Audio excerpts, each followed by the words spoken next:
I don't think there's ever a right way to start a confession. Especially one like this. But if I had to, I'd start with the sound of the rain that night. Because that's what I remember most clearly. Not the words. Not even the face. Just the sound. That soft, relentless tapping against the windshield like the world itself was trying to warn me to stop. I cheated on my husband once. Just once. But once was enough to burn down everything I loved. And it's strange how ordinary the day was before it happened. I wasn't planning anything. There wasn't some grand moment of temptation. I woke up next to the man I'd promised forever to, brushed my teeth beside him, packed his lunch, kissed him goodbye like I always did.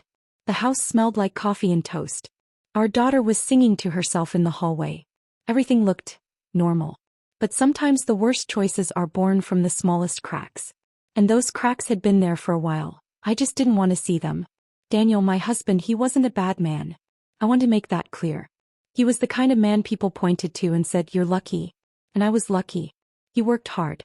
He didn't drink much. He showed up. But he also stopped seeing me. It's funny how someone can be right beside you every day and still feel a million miles away. He'd come home, drop his keys, kiss me on the forehead and ask, "Did you pay the water bill?" Or, "What's for dinner?" Never, "How are you?" Not really. Not the kind that means I'm listening. And I don't blame him entirely. I stopped seeing him too. We both got caught up in survival mode. The routine, the bills, the endless responsibilities. We became teammates in a life we once dreamed would be romantic. But there's a kind of ache that builds when you feel unseen. And one day someone else looked at me, really looked, and I mistook that for salvation. His name was Aaron. We worked together on a book project. I was writing, he was consulting on structure. He had this easy way of talking, the kind that made you feel like your words mattered. He remembered things. The small things. Like how I always stirred my coffee 3 times before drinking it. Or how I rubbed my thumb against my palm when I was nervous. And he laughed at my stories. Not the loud, performative laugh Daniel used to do at parties, but the quiet kind, where his eyes softened and his shoulders tilted forward as if he wanted to hear more. At first I told myself it was nothing. Just kindness. Just conversation. But one evening after everyone had gone home and the office lights dimmed, he asked me how I was really doing. And that question, God, that question, it cracked something open. I told him about the distance, about the way my marriage had become a ghost house. I told him I felt like I was slowly disappearing inside my own life. He didn't interrupt. He didn't try to fix it. He just listened. And when he reached out and touched my hand, I didn't pull away. I wish I could say that's when I stopped it. That I recognized the danger, the betrayal already unfolding. But when you've been starving for affection, even crumbs feel like a feast. The night it happened, the city felt quiet, the kind of quiet that makes you feel exposed. We'd both stayed late again, pretending to work, pretending not to notice the tension between us. I remember the flicker of the desk lamp, the faint scent of his cologne, cedarwood and something warm. My heart was pounding so loud it drowned out my thoughts. He kissed me first. And for a second, a single reckless second, I kissed him back. I wish I could tell you I stopped it there. But I didn't. Because when you cross a line you've secretly been walking toward for months, it doesn't feel like a fall. It feels like gravity. Like something inevitable even when you know it's wrong. Afterward I sat in my car, hands shaking, staring at the steering wheel. I could still feel the warmth of his skin, still hear the sound of the rain. And somewhere in that storm of guilt and adrenaline, one thought kept echoing in my mind. What have I done? When I got home, Daniel was asleep on the couch. The TV was still on. Our daughter's blanket was folded neatly on the armrest. I stood there watching the life I'd just endangered, feeling like a stranger in my own house. That's the part they don't tell you about infidelity, the silence that follows. It's heavy. It clings to you like smoke. You carry it in your breath, your clothes, your words. You smile, you cook, you laugh, you make love. And all the while the guilt is there whispering beneath everything. You ruined it. You ruined everything. The days that followed blurred together. I tried to pretend it never happened. Told myself it was a mistake, a moment of weakness, a lapse in judgment.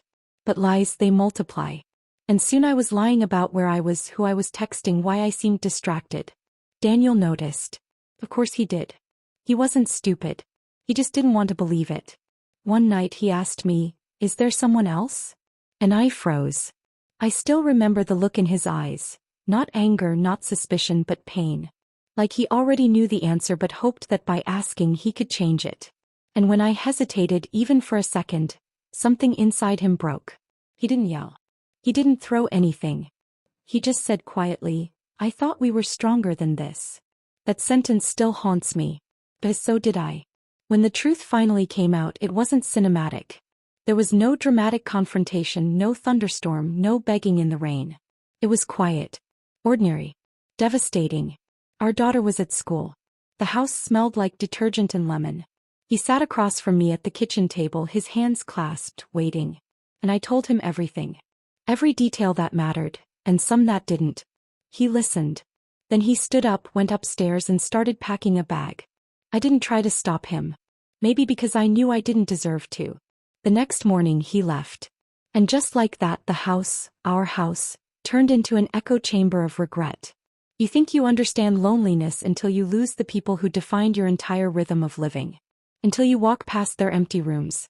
Until the coffee mug that used to annoy you because he never washed it suddenly becomes sacred, because it's all you have left that feels like him. I'd go into our daughter's room sometimes and sit on her bed, running my hands across the blankets, smelling the faint scent of her shampoo, just trying to feel connected to the world I destroyed. And every night when I lay in bed, I'd replay that night with Aaron in my mind. Not because I missed it, but because I couldn't believe that something so small, so fleeting had detonated my entire life. It's strange how one mistake can rewire your entire sense of self. I used to think I was a good person, flawed sure but good. And suddenly I was the villain in my own story. The one people whispered about. The one who broke the rules, the vows, the trust. But even in that wreckage there were moments, quiet ones, that forced me to look deeper. To ask why I did what I did. To understand what I'd been trying to fill. Because affairs aren't just about passion. They're about absence. About trying to replace something missing inside you with someone else's attention. And that never works. I remember sitting in that empty house one night, staring at the rain again, thinking, maybe this is what I deserve. The loneliness. The shame. The ache. But that's not where the story ends. Because what I didn't know then was that losing everything would force me to finally meet myself. Not the wife, not the mother, not the writer, but the woman underneath all of that. And that woman still had a story left to tell. You know, the strange thing about regret is how quiet it becomes once the shouting stops. People think the hardest part is the confrontation, the moment everything comes crashing down. But it isn't. The hardest part is what comes after. When the house goes silent. When there's no one left to talk to. When you wake up in the middle of the night and realize you've lost the right to reach for the person who used to be there. That's what broke me. The silence. Not the arguments, not the consequences. The silence.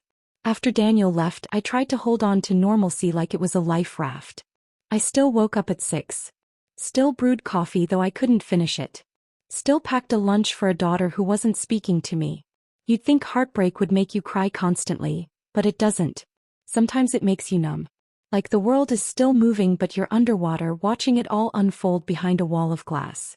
I remember one morning I dropped a plate in the kitchen. It shattered across the tiles. And for some reason that sound cracked something inside me. I sat on the floor barefoot among the shards and cried for the first time since he left. Not because of the plate, but because it was the first thing I'd broken that couldn't be fixed with glue. That's when I realized what I'd done wasn't just a mistake. It was irreversible. My daughter Ava was 13 at the time. Old enough to understand betrayal, too young to process it. Daniel didn't tell her the details, but children don't need details. They feel truth in the tension of a room, in the way doors close, in the way voices change. She stopped looking me in the eye. Stopped asking me to help with homework. Started spending weekends with her dad. The first time she called me Julian instead of Mom, I laughed. I thought she was being sarcastic. But then I saw her face, that blank, guarded look, and I realized she wasn't joking. She demoted me from mother to stranger. And honestly, I didn't blame her. There's this cruel irony in betrayal. You do it because you feel invisible and then it makes you truly invisible to the people you love most. Everywhere I went I felt like people could see it on me. Like there was a mark, a scent, a kind of heaviness that gave me away. I'd walk into a grocery store and imagine the cashier thinking, there goes the woman who cheated. I stopped going to church because I couldn't bear the hymns about forgiveness. I stopped answering my friends' calls because they didn't know what to say, and I didn't know how to let them comfort me. Guilt isolates you faster than any punishment. Aaron tried to check on me once. He sent a message that said, "I've been thinking about you. Are you okay?" I stared at it for a long time, then deleted it. I didn't hate him, but being around him felt like standing too close to a fire that had already burned me. He'd moved on, of course. People like him always do. They slip back into their lives while you're still sifting through the ashes. And the truth is, it was never about him. It was about what I thought he saw in me. That flicker of validation of being noticed again. But it was borrowed light. It wasn't real. When that realization hit, I remember whispering out loud, "What did you think you were looking for?" And the answer came back to me like an echo. Myself. I started writing again around that time. Not for an audience. Not for a book. Just to stay alive. Every night I'd pour everything I couldn't say into a journal. My shame. My confusion. My anger at myself. Sometimes the words came out in fragments. I miss him. I hate me. I don't know who I am anymore. Maybe I never did. There's something humbling about seeing your worst self on paper. It strips away the illusion of control. It reminds you that you are just as capable of destruction as you are of creation. And in a strange way, that honesty, that brutal honesty, was the first real step toward healing. Because you can't forgive what you refuse to face. The weeks turned into months. I learned how to live inside the ruins. The laundry didn't fold itself anymore. The house felt colder. The refrigerator echoed when I closed it. I could hear the absence in every sound, the lack of overlapping voices, the missing footsteps on the stairs, the silence after dinner. One evening I found one of Daniel's shirts wedged behind a dresser. It still smelled faintly like him, soap and sawdust. For a second I pressed it to my face and just breathed. And then I realized that I'd been doing that a lot, holding on to ghost. So I washed it, folded it, and put it away. It wasn't forgiveness. It was survival. There's a version of heartbreak where you become bitter, angry at everyone, convinced the world wronged you.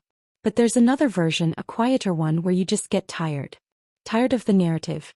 Tired of being the villain and the victim. That's the one I fell into.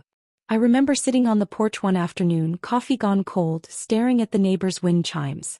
The sky was this dull gray, the kind that presses down on you. And I thought, maybe this is it. Maybe this is all I'll ever be. The woman who ruined her own life. But then the wind shifted and those chimes made this soft, accidental melody. And I don't know why, but it made me cry again. Not out of sadness this time, but out of something closer to surrender. Because for the first time in months, I felt something move inside me that wasn't regret. Maybe it was grace. Maybe it was the faint memory of hope. Ava came home one Sunday to pick up some clothes. She didn't say much, just moved through the house like a guest. But as she was leaving, she stopped at the door, looked at me and said, "Dad says you're trying." I nodded. My throat tightened. I wanted to say so much. Tell him I am. Tell him I'm sorry. Tell him I'd do anything to make it right. But all I managed was, "I am." She didn't hug me. But she didn't walk away coldly either. She hesitated just a second longer than she used to. And that was something. A small mercy. A tiny thread connecting us again. That's when I realized redemption isn't a sudden sunrise. It's a flicker. And if you're patient, it grows. I wish I could tell you there was a moment.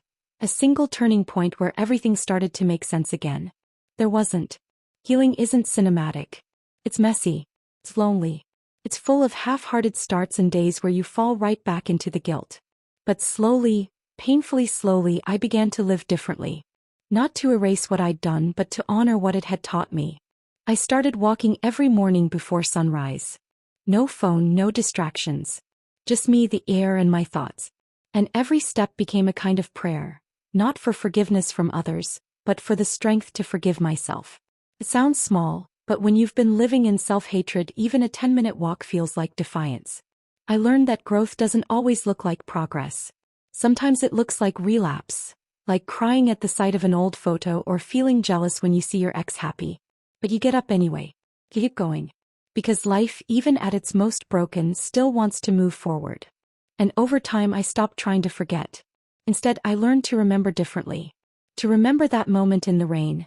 Not as the night everything ended, but as the night that forced me to wake up. Because before that mistake I was living half asleep.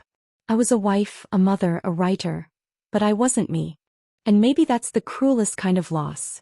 Not when others leave you, but when you leave yourself behind. You don't come back from something like this unchanged. You lose things. Precious things. But if you're lucky, if you're honest, you gain something too: perspective.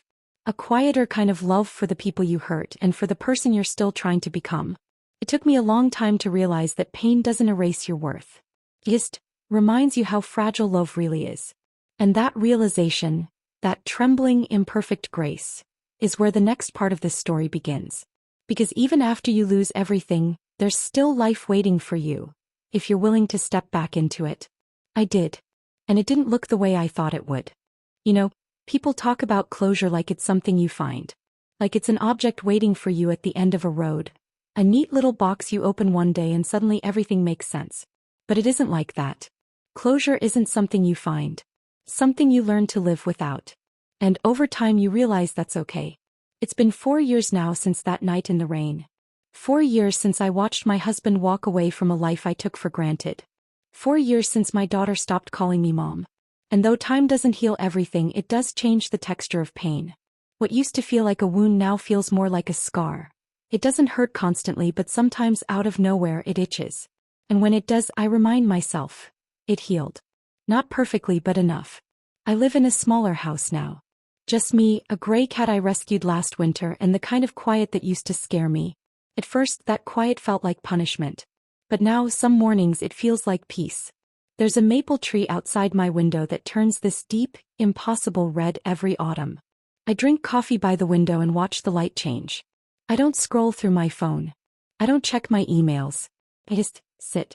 And in that stillness I've learned to listen again, not to other people but to myself. To the parts of me that I used to silence with noise, attention, distraction. That's the thing about solitude. At first it feels like loss. But if you stay with it long enough, it becomes clarity. Daniel and I, we don't hate each other. Not anymore. We talk occasionally, mostly about Ava. Sometimes logistics, sometimes weather. Once he called to ask if I still had a copy of our old tax forms, and before he hung up he said, "You sound good." It was such a small sentence. 4 words. But I sat with them for days. As he meant it. He could hear that something in me had settled, like the chaos had finally burned itself out. And I wanted to say, I'm trying. I'm still sorry. I still wish I could undo it. But apologies have to find their right time, and sometimes silence is the truest version of love left between two people who broke each other. Ava is 17 now. She visits more often. Still guarded but softer around the edges. The first time she stayed the weekend, she fell asleep on the couch, phone in hand, a half-empty bowl of popcorn beside her. I covered her with a blanket and stood there just watching her breathe. There was a time when I thought I'd never have that moment again, never feel her presence in my home. So I didn't take it for granted. The next morning we had breakfast together. Nothing fancy, just scrambled eggs and toast. She told me about school, about a friend's breakup, about how she'd started writing poetry. When she left, she hugged me. Tentatively. Briefly. But she hugged me. And that was grace in human form. I still think about Aaron sometimes. Not with longing, not even bitterness, just as a reminder. He was a symptom, not a cause. He represented everything I thought I was missing, but really he was just a mirror reflecting back my own emptiness. And it's strange. Once you begin to love yourself honestly, you stop craving that kind of validation. You stop needing someone else's attention to prove that you matter. Because the truth is, I mattered all along. I just didn't know how to see it. A few months after Daniel left, I remember walking into a bookstore, something I hadn't done in ages. I was wandering aimlessly when I saw a woman standing in front of the same shelf, crying quietly. I hesitated, then asked if she was okay. She told me she'd just found out her husband was cheating on her. And there I was, standing on the opposite side of that wound. I wanted to tell her everything, how sorry I was, how I knew that pain, how I'd been both her and him. But all I said was, "It's going to hurt for a while. But you will find yourself again." And she looked at me, really looked at me, and nodded like she believed me. That moment stayed with me. Because for the first time since everything fell apart, I felt useful again. Not perfect. Not redeemed. Just human. Healing, I've learned, isn't about erasing your mistakes. It's about integrating them. Folding them into the story of who you are without letting them define every chapter. I still carry the memory of that night. I still remember the sound of the rain, the warmth of his skin, the hollow in my chest afterward. But now when I think of it, it doesn't trigger shame. It reminds me of how far I've come. Of how I built a life from the rubble. Of how I learned to forgive myself in increments, like peeling off bandages, layer by layer, until the wound could finally breathe. There are still moments, random, fleeting moments, when the grief resurfaces. When I catch a couple laughing in a grocery aisle or hear a familiar song on the radio. For a second I feel that sting of what I lost. But now instead of drowning in it, I let it pass. Because I've accepted that pain doesn't mean I've failed to heal. It means I once loved deeply enough to be hurt this much. People ask me sometimes if I'd take it all back if I could. And of course the simple answer is yes. If I could undo the hurt I caused, I would, in a heartbeat. But if they ask me whether I'd erase the lessons, the growth, the woman I've become through all of it, then no. I wouldn't. Because that pain reshaped me. It stripped away my illusions. About love, about control, about who I thought I was supposed to be. It forced me to build a self that wasn't dependent on being adored. And that, in its own quiet way, saved me. These days my life isn't glamorous. It's simple. It's small. But it's real. I wake up before sunrise. I water my plants. I write for myself, not to be published, not to be praised, but because it keeps me honest. I call my daughter on Sundays and sometimes she calls me first. I go to therapy. I cook dinner for one. I read poetry aloud to no one. And when the rain comes, and it always does, I don't hide from it anymore. I sit by the window, let the sound fill the room, and I remind myself that rain doesn't just wash things away. It also makes things grow. If you've ever made a mistake that changed everything, I want you to know something. You're not beyond redemption. You're not unworthy of love. You're simply human. And being human means you will break things, sometimes even the people you love most. But it also means you can choose, every single day, to build something new from the pieces. It won't be the same. It won't be perfect. But it can still be beautiful. I don't know if my family will ever fully forgive me. Maybe they shouldn't. But I've learned to forgive myself enough to live. And that's enough. I cheated on my husband once. And it ended up costing me my entire family. But it also taught me how to live honestly, how to stand in the ruins of my own choices and still find the courage to begin again. Because sometimes the most honest love story you'll ever live is the one where you finally make peace with yourself.